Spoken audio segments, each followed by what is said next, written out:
All right. What's going on, YouTube? What's up, Raider Nation? I'm Bubba the Raider coming at you today, Sunday, the 1st of December.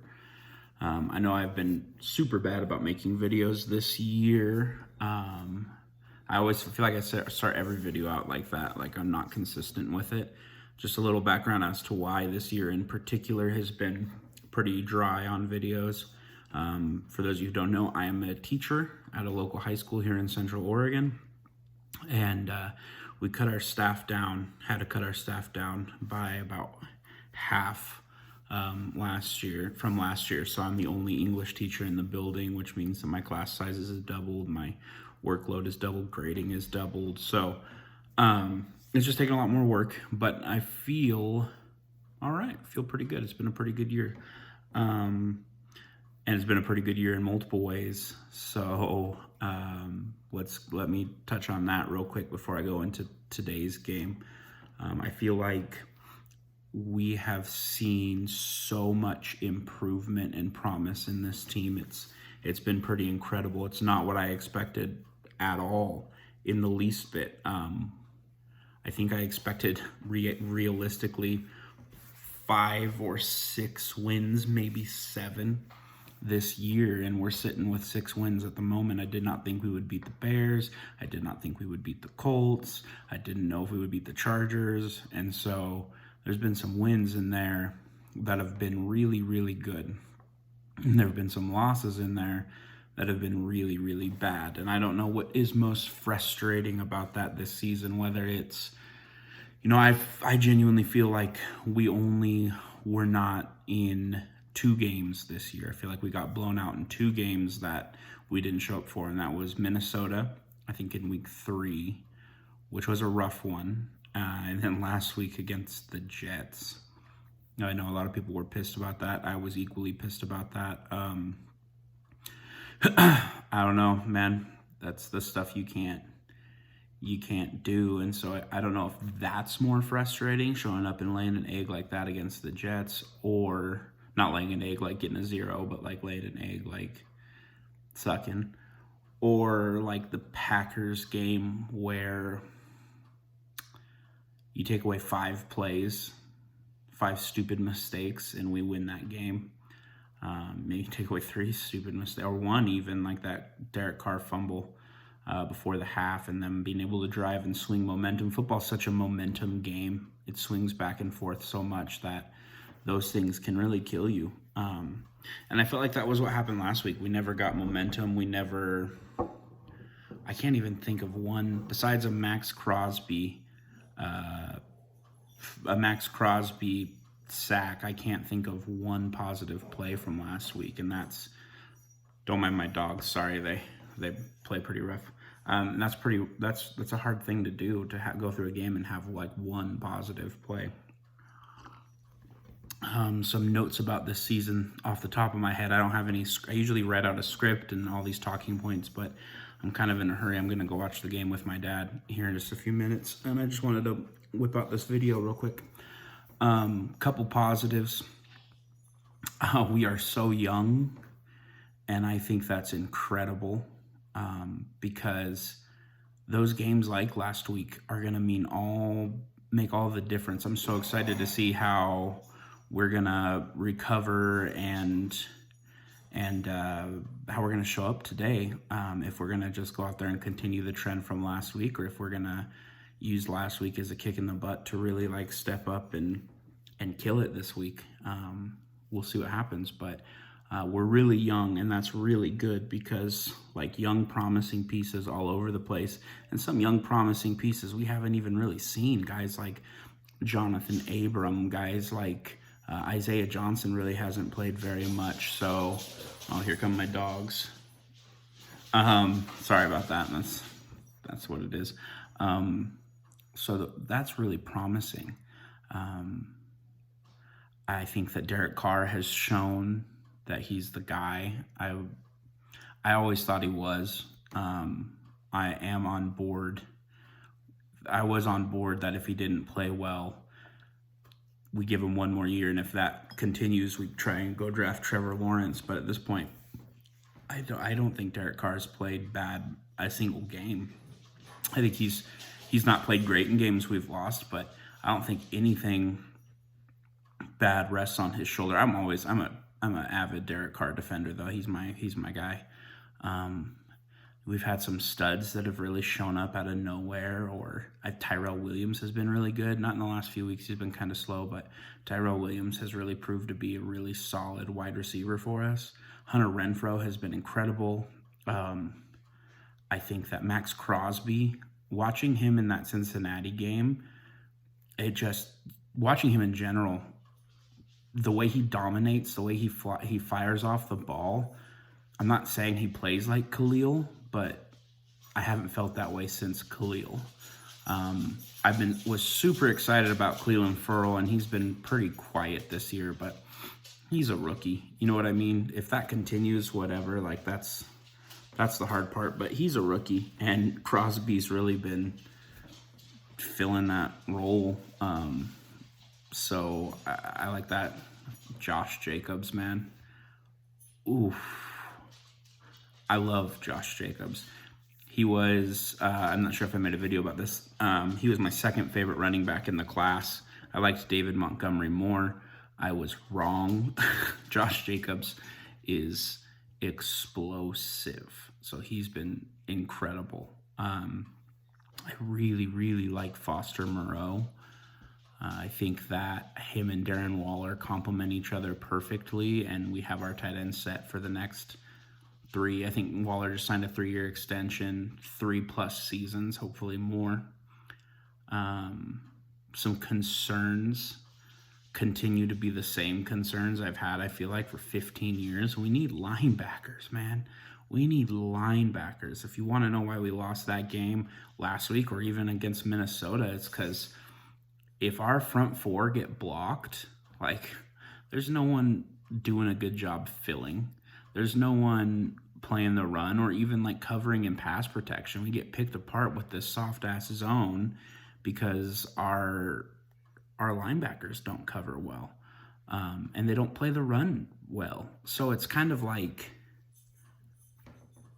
frustrating if you can't at least have someone that does one thing the right way. So I would not be upset if we drafted 3 linebackers this year. I mean, Tahir Whitehead's all right, and Markel Lee's been hurt. I like Markel Lee, but we need someone. And if you go back, I don't know how long I've been doing YouTube, a couple of years now, and I'm usually really prevalent during draft time because that's my favorite time of the year.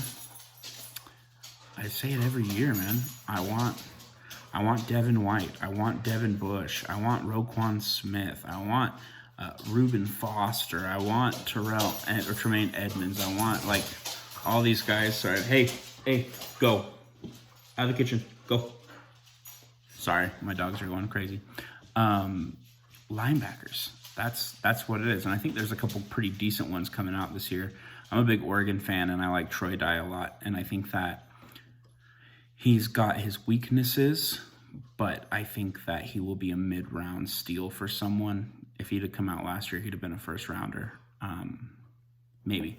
So I think that I don't think he'll go in the first or in the second, but I think third or fourth, you could find a guy who could develop into like a real solid linebacker for you. And I kind of want him. But there's some other ones in this draft that I feel pretty good about. So linebackers, I think we need, where I feel like we've gotten solid production from our receivers, I think we need a guy like what Antonio Brown was supposed to be. Someone with a ton of speed who's going to be a wide receiver 1. Not that Terrell Williams isn't that, but I think he's a solid number 2. And I think if we brought in a guy who's just like a DeAndre Hopkins style player or a Julio, obviously those guys are they're not someone thing you can find super quick and super easy. They're not guys that are just everywhere. But to find a guy like that, maybe with the Bears first round pick, a guy like Jerry Jeudy or Henry Ruggs or CeeDee Lamb. There's some guys, Laviska Shenault from Colorado. There's some guys who could be pretty good, and I'd like to see us go that route. So my hope for the future is linebacker, wide receiver. We've said at running back, We've got a super solid O-line. That's been another real positive this year. Our O-line has played lights out. I hated the Richie Incognito sighting, but that guy has played phenomenally. We're getting a little older there, but it's good. Our D-line I feel really solid about, and I think our secondary, we could use another corner, but I think our secondary has been pretty solid. It's been pretty surprising in a good year, so that's how I feel. Okay, so for today's game, everyone is talking about Derek Carr in sub 40 temperature, the fact he's never won in a game where the temperature was under 40 degrees, and the fact that he's never won in Kansas City. And I think that we are going to have to run the ball a lot with Jacobs today. Pound, pound, pound, pound, pound. But with this said, I just told my wife this the other day. My hope is that we come out on the first play. This is what I'd love to see. The first play of the game. Play action pass. Take a deep, deep shot to somebody. I know Hunter Renfro's not in there today, but Keelan Doss or even Tyrell Williams can go up and get it, but just take a deep shot and just get Derek in that confident zone where he's like, yeah, who can't throw? Who can't do this? Who can't do this in this weather? No, forget you guys. And then pound the rock with Josh Jacobs. Whether it's being super successful or not, you have to continue to keep them honest and pound, pound, pound, pound, pound. I feel like Gruden's got away from that a little bit the last few weeks. And I understand I love Jalen Richard and DeAndre Washington, but just because it's third down does not mean that Josh Jacobs has to come off that field. He's our best running back. He might be our best offensive player. And if every time it hits third down, and he blocks well, he can catch. I mean, he's dropped a few balls, granted, but he can catch, he can run. He doesn't have to come off the field on third downs. So, I mean, he can. You can run it with, you can put Richard in there and throw it to him or DeAndre Washington, but you don't have to get Josh Jacobs off the field every third down. He's a 3-down back, so use him as such. So that's my goal for today. I want to see Mahomes constantly under pressure. I want to see the safeties and the DBs keep everything in front of them, right? I heard LaMarcus Joyner say guys like Kansas City thrive on huge plays, being able to beat you on huge plays. So, you know what? If you can limit that, you keep everything in front of you. No one's getting behind you and working you down the field. You can frustrate them. Get Mahomes under pressure, keep everything in front of you, and pound the rock. And I think that's how we can win this game. I mean, that's not necessarily what's going to happen. That's not what we're going to do. Our D-line has to play stellar today. Our secondary has to play stellar because, like I said, we lack linebackers. Kelce, I don't know how you neutralize Kelce. I don't know how you neutralize Kelce without a big safety who can cover him well, or a linebacker who can cover well. I don't want to stick a corner. I mean, he's just someone you're just going to have to bite the bullet and accept what you accept. Keep him in front of you too, but he's probably going to rip us apart a little bit today. But I just don't want to see Tyreek Hill. I mean, you can let Kelce 10 yards, 15 yards here and there, right? But I don't want to see Tyreek Hill or McCole Hartman or any of those guys get loose for 80-yard touchdown passes. I just don't want to see that stuff. And if we can stop that, I really think we can surprise them if we come out there and hit them in the mouth. Last time we played them, we came out and we hit them right in the mouth. 10-0 in the first quarter, and it felt really good. And then they did what they do. They had 4 or 5 really big plays and scored 28 points in a quarter. And then they didn't score again the whole game. We kept them down the whole game. We couldn't get stuff rolling on offense, but like, if we can just eliminate that 28 points, that 4 or 5 big plays, I really think we can do it. I really hope that they come out with the drive after getting embarrassed last week by a sorry-ass team like the Jets and come out and do work. So we'll see. I'm also a Raider fan, so I know there's a part of me after, I mean, I'm 28 years old. I haven't missed watching a game since I was 11. So after all of that time, I'm 29 years old. Oh my gosh, I just said 28. I just turned 29 in October. All of that time, part of me is realistic as a Raider fan, and I know I can sit here and tell you what we need to do, but that doesn't mean necessarily that I'm right, one, but number two, it doesn't mean that that's what we're going to do. So with that said, a win this game would be huge, would be the biggest momentum shift and the momentum builder to finishing off this season strong and making a push for the playoffs or even the division if we beat Kansas City here. A loss in this game doesn't kill us either. Like, we still are very much alive in the wild card race, especially with if the Steelers lose this week, which they were losing last time I checked. We're still like right in that hunt, so we'll see what happens. But I want to see us win. Last piece I'm going to leave you with, I'm really excited. I'm a Raider fan. I think a big part of that, I mean, I live in Oregon. I've never been to a game in Oakland. I've only been to one NFL game, and it was a Raiders-Seahawks preseason game, so it doesn't count. I will be, last year, watching what was supposed to be the last game in Oakland. I cried. I got teary-eyed, and I was upset because I never saw them in Oakland. I never was able to see them in Oakland. I grew up super poor and just never had that opportunity.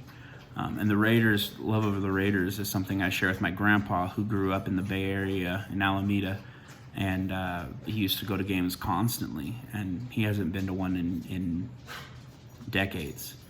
So he and I decided that we're going to go to the Jacksonville game, which will probably be the last game in Oakland. And so we got our tickets, and I'm really excited that my first Raider game is going to be the last game in Oakland, and then that was on my bucket list. And so I'm super excited to have that moment with my grandpa and to be able to be a part of that experience, win or lose against the Jags. We should win, to be there at the very end of the time in Oakland. So that's where I'm at. Anyway, if you like this video, like it, comment, subscribe if you haven't. That'd be awesome. Let me know what you think, if you agree or disagree. And let's go out there and kick the crap out of these Chiefs, baby. Just win, baby.